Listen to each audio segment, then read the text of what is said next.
So, how do you change your name on Etsy?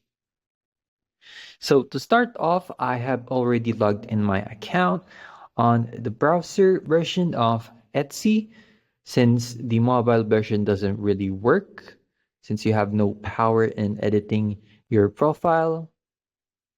So, let's begin with opening up this profile.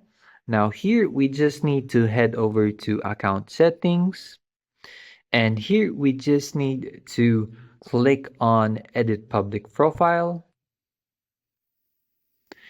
Now here you can change your name.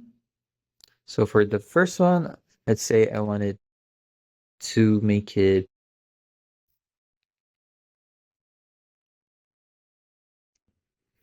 EBQ and save changes. Now, as you can see, your name has been changed. So that basically sums it up. Thanks for watching. Don't forget to like and subscribe for more helpful topics.